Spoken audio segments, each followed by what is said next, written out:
सा सहयोग करो। अभी मैं आपको बता रहा था कि मेरे पास 150 बच्चे हैं, हजारों बच्चों के लिए मैं गुरुकुल बनाना है, बच्चों को पढ़ाना है, पर इतनी बड़ी व्यवस्था के लिए बहुत पैसा चाहिए। मैं तो चाहता हूं कि एक स्कूल बनाऊं और गुरुकुल बनाऊं। आप सब सहयोग करेंगे तो ऐसा भी एक समय आएगा कि भारत के हर जिला में एक गौरी गोपाल विद्यालय होगा और बच्चों को पढ़ाया जाएगा। ये बहुत आगे की प्लानिंग है, पर है। प्राण रहे तो आपकी ये सेवा भी करेंगे। हम भी तो मजबूर हैं भाई, हमारे पास जितना आर्थिक आप सहयोग करते हैं उसी से काम होता है। हर चीज के लिए पैसा चाहिए ना आजकल, सही है कि गलत है? अब सोचिए कि मैं एक विद्यालय बना रहा हूं 1 से लेके 12वीं तक। अभी कल परसों में मैं आपका उसका दिखाऊंगा, प्रारूप दिखाऊंगा, आ चुका है। वो बनने के बाद कैसा दिखेगा मैं आपको बताऊंगा, कल मैं आपको विस्तार से दिखाऊंगा। अभी मैं आपको केवल उसकी डिजाइन ऐसी दिखा सकता हूं, मोबाइल पे देख सकते हैं आप। सोचिए, ये देखो, ये गौरी गोपाल, दिखाना बेटा जरा जूम करके।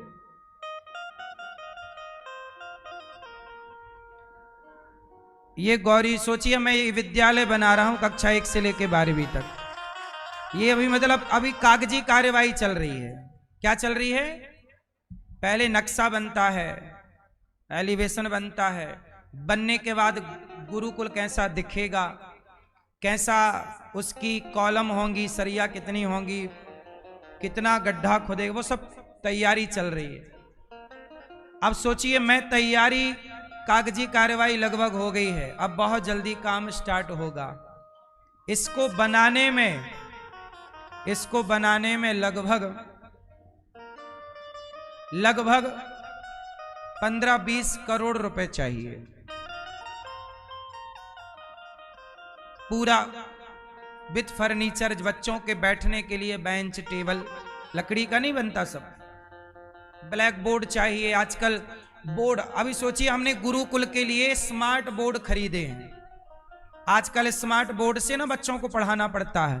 सोचिए, आप अपने बच्चों की फीस जमा करते हैं, आपके 2 बच्चे होते हैं, 4 बच्चे होते हैं। गौरी गोपाल गुरुकुल में मैं 150 बच्चों के लिए 8 टीचर यहां हैं। प्रत्येक टीचर को मैं लगभग 50-50 हजार रुपए के भी एक शिक्षक रखा हूं बच्चों को पढ़ाने के लिए। पढ़ाइए बच्चों को, समय पे नाश्ता, समय पे भोजन, कपड़ा लत्ता सब फ्री। स्मार्ट बोर्ड हैं, बच्चों के रहने के लिए कमरे हैं। जैसी व्यवस्था में माताएं हैं, ऐसे ही कुछ कमरे बच्चों के लिए हैं। जो पढ़ने वाले बच्चे हैं, सभी बच्चे अच्छा पढ़ रहे हैं। मैं चाहता हूं कि भाई, गुरुकुल तो अब नष्ट हो ही रहे हैं। आजकल बताइए गुरुकुल कहां है?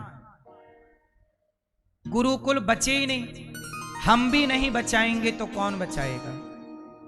सरकारों के भरोसे तो गुरुकुल नहीं बचने।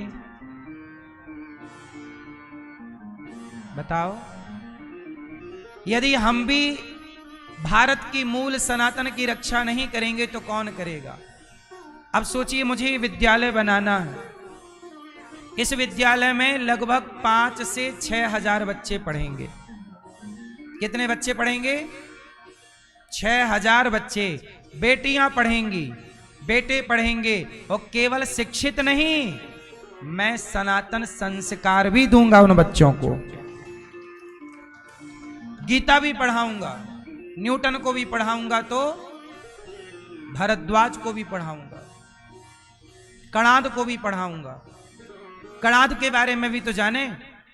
गुरुत्वाकर्षण का सिद्धांत के लोग कहते हैं कि न्यूटन ने दिया, लेकिन न्यूटन के पहले भी सनातन में सिद्धांत था।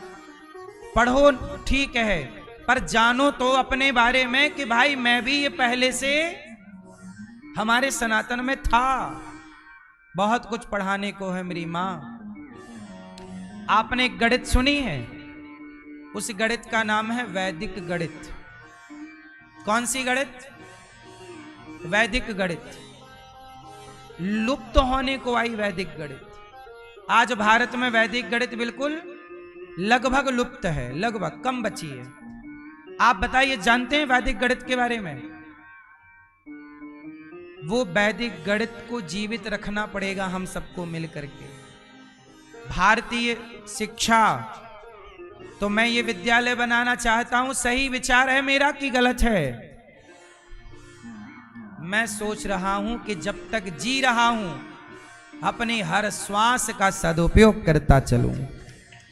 पता नहीं, ना जाने इस श्वास का आवन होए ना होए। समाज के लिए सोचना चाहिए। मैं मोबाइल भी यदि उठाता हूं तो केवल देखने के लिए कि क्या डिजाइन आई कि नहीं, किस तरह हमारे जो आर्किटेक्ट हैं, जो इंजीनियर हैं, वो काम कर रहे हैं कि नहीं, सब काम प्रॉपर चल रहा है कि नहीं, डिजाइनिंग ठीक हो रही है कि नहीं। क्लासरूम का साइज, सरकार की गाइडलाइन जो है उसके अकॉर्डिंग क्लास का रूम होना चाहिए। क्लासरूम का साइज क्या हो, कितना चौड़ा हो, कितना लंबा हो, एक क्लासरूम में कितने बच्चे बैठ सकते हैं, एक कक्षा के कितने सेक्शन होने चाहिए। स्कूल बना रहा हूं, इसके बाद आपका आशीर्वाद रहा, एक कॉलेज यूनिवर्सिटी भी रहेगी। हम खुद अपने बच्चों को नई नई टेक्नोलॉजी और नया नया आविष्कार, नई खोज, नया शोध, कुछ नया दे सकते हैं इस देश को? नहीं दे सकते।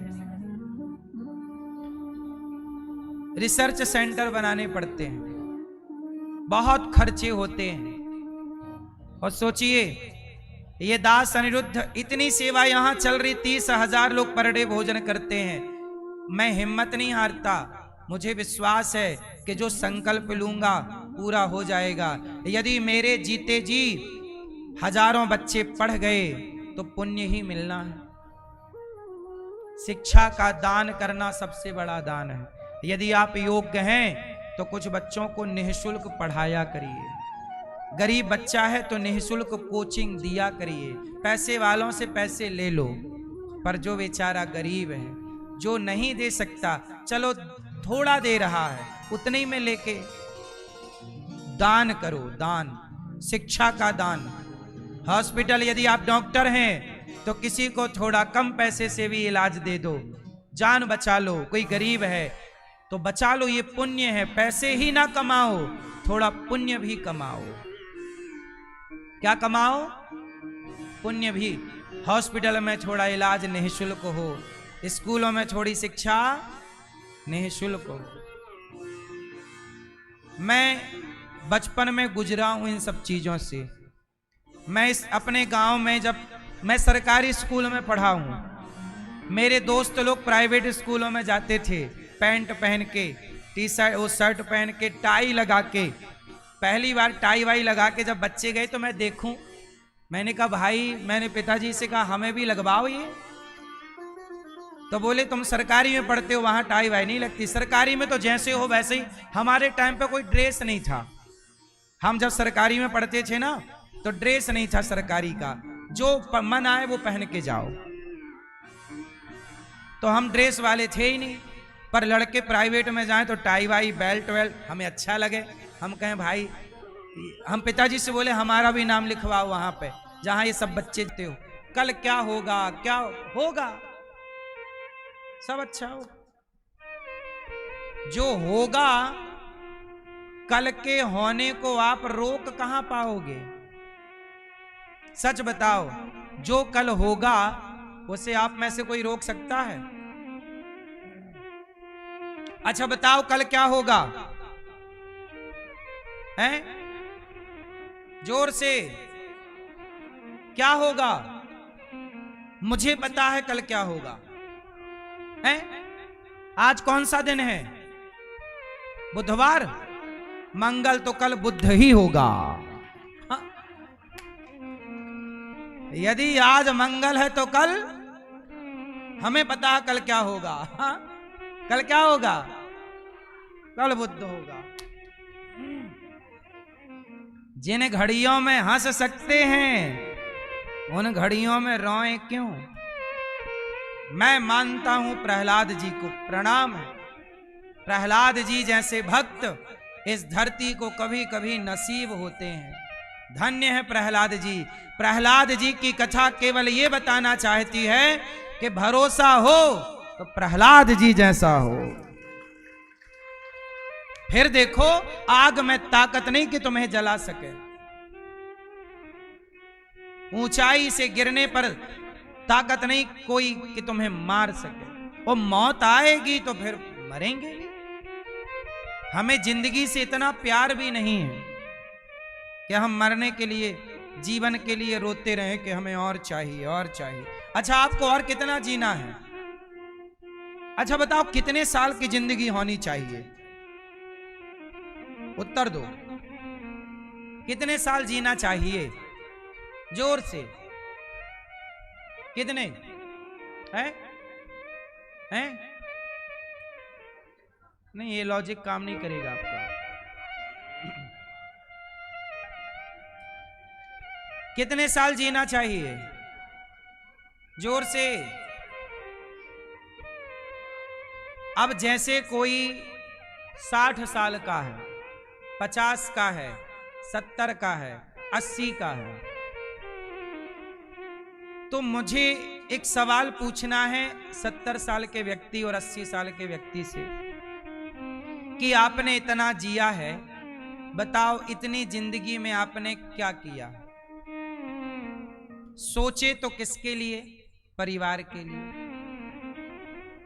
मैं कहता हूं कम जियो, पर ऐसा जियो कि आपका जीना आपके मरने के बाद भी याद किया जाए कि ऐसा जीवन हो।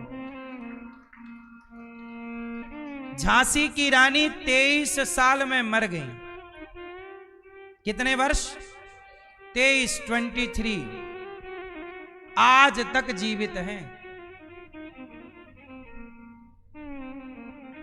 हम कहते हैं कम जियो, पर ऐसा कर जाओ कम उम्र में ही याद रखा जाए। हम बहुत जिए, 100 साल हम जिए, और 100 साल भी जी के करे क्या? चुगली, निंदा, छल, कपट।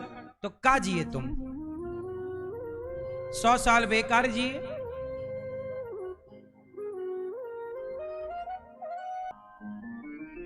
गौरी गोपाल आश्रम में जैसे हमारी वृद्ध माएं रहती हैं, आप में से कोई उनको भोजन करा सकता है कि आज का भोजन आप कराएं। आज ये हमारी बहनें और ये मैया जम्मू से आकर आज इन्होंने हमारी वृद्ध माओं को आज नाश्ता कराया कि आज हमारी ओर से माओं को नाश्ता दिया जाएगा। तो आप भी माओं को नाश्ता, भोजन करा सकते हैं कि कल का भोजन, कल का नाश्ता आपकी तरफ से होगा। गौरी गोपाल आश्रम में अखंड रसोई चलती है। हजारों भक्त जन भोजन करते हैं। एक दिन का भोजन आप बंटवाइए कि कल का भोजन हम करेंगे। अब बताओ, एक जीवन में क्या क्या होना चाहिए? क्या होना चाहिए मेरी मां? सुलझा हुआ जीवन कैसा होता है? यही ना सुलझा हुआ है कि अपना परिवार की जिम्मेदारी पूरी करके या करते हुए हम अच्छे काम करते रहें। यही ना सुलझा हुआ जीवन है। आप भी गौरी गोपाल रसोई में हजारों संत जन भोजन करते हैं अन्य क्षेत्र में। आप भी इस वैशाख के माह में संतों को भोजन करा सकते हैं। आज संतों का भोजन आपकी तरफ से होगा। आप चाहें तो अन्नदान करें, एक दिन की सेवा आप करें। यहां अखंड रसोई चलती है, आप भक्तों को भोजन करा सकते हैं कि आज का भोजन हमारी तरफ से होगा। आप भी माओं को भोजन बंटवाएं, संतों को, भक्तों को। आप में से कितने लोगों ने प्रसादी पाई यहां पर? कोई पैसा लगा? अच्छा, प्रसाद कैसा था? स्वाद था कि बेस्वाद? अच्छा था? ठंडा था कि गरम? सोचिए, दिन भर भोजन बंटता है और दिन भर नेचुरल गरम रहता है, क्योंकि हर 2 घंटे में नया भोजन बनता है। अखंड रसोई चलती है मेरी मां। अखंड रसोई। गैस नहीं मिल रही है, लेकिन फिर भी काम चल रहा। हर परिस्थिति हमें मजबूत करती है, हम कभी हारते नहीं हैं हिम्मत।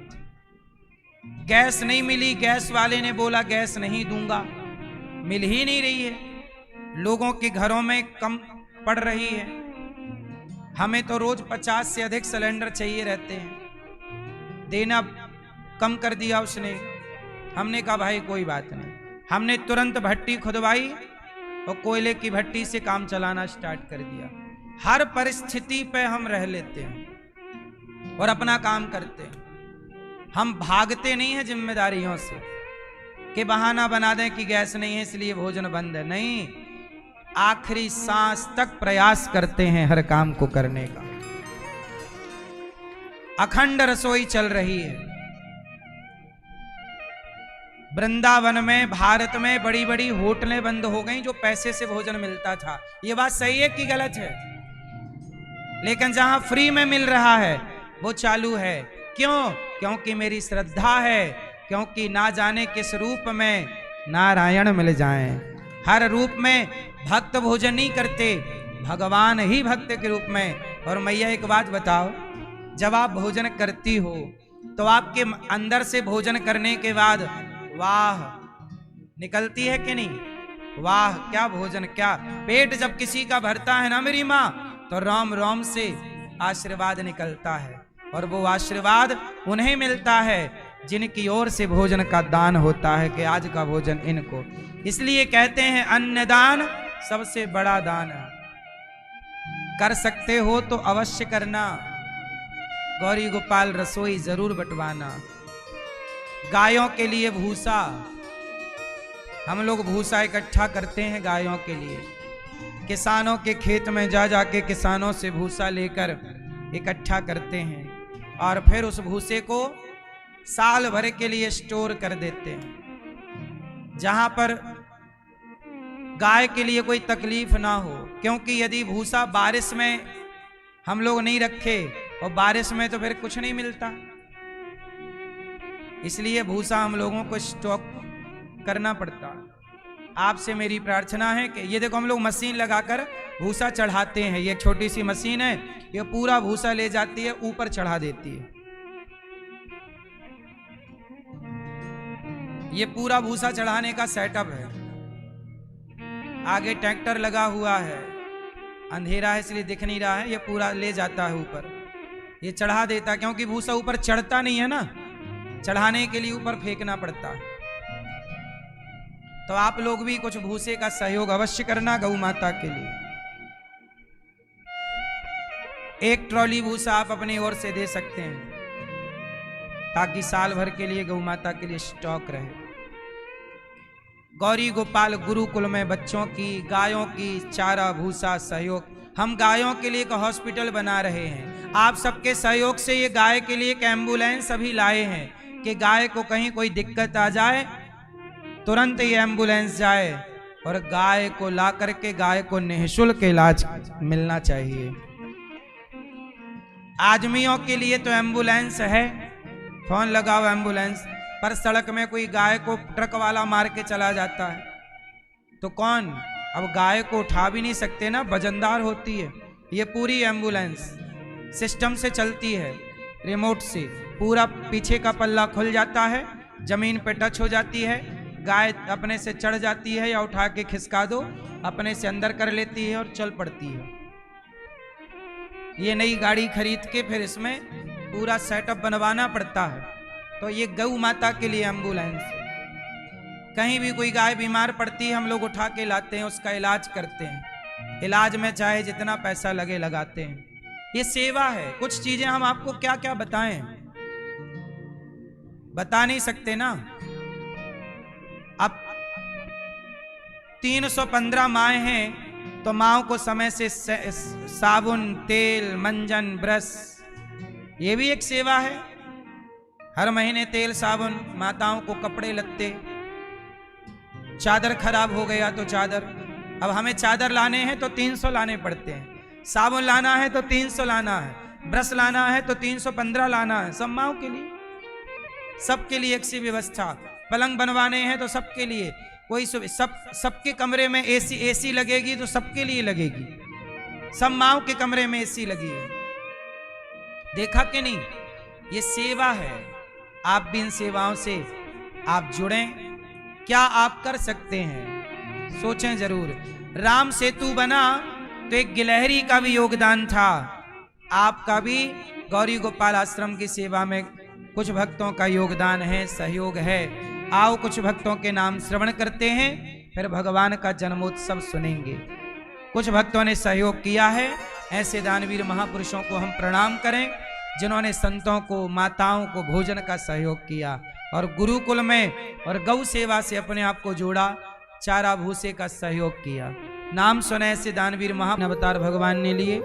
राजा बलि पर कृपा करने के लिए भगवान वामन बन करके आए, राजा बलि पर कृपा की और भगवान अपने भगवत धाम गए। मत्स्य बन करके भगवान आए, हयग्रीव नाम के दैत्य पर कृपा की और भगवान सूर्य वंश में, भगवान नभग के नाभागिनी वंश में, सूर्य वंश में ब्रह्मा जी से मरीचि, फिर उनके पुत्र कश्यप, इन्हीं के वंश में नभग के नाभाग अम्बरीश जिन्होंने एकादशी का व्रत किया, और इन्हीं के वंश में आगे चल करके सगर, असमंजस, अंशुमान, दिलीप, भगीरथ जिन्होंने गंगा जी को प्रकट किया। फिर खटवांग, दीर्घबाहु, रघु, अज और दशरथ जी। दशरथ जी के 4 पुत्र हुए, राम, लक्ष्मण, भरत, शत्रुघ्न। राम लक्ष्मण बड़े हुए, जन्म के बाद उनका जब बाल्यकाल हुआ, बाल लीला हुई, उसके बाद जब विवाह की बेला आई, माता भगवती सीता से राम जी का विवाह हुआ और इसके बाद चारों भैयों का, राम, लक्ष्मण, भरत, शत्रुघ्न, चारों का विवाह हुआ। राम को राजा बनने की तैयारी, तभी वनवास भेज दिया माँ कैकेयी ने 14 वर्ष। भगवान तमसा नदी के तट पर पहली रात्रि विश्राम किए वनवास के काल में। श्रृंग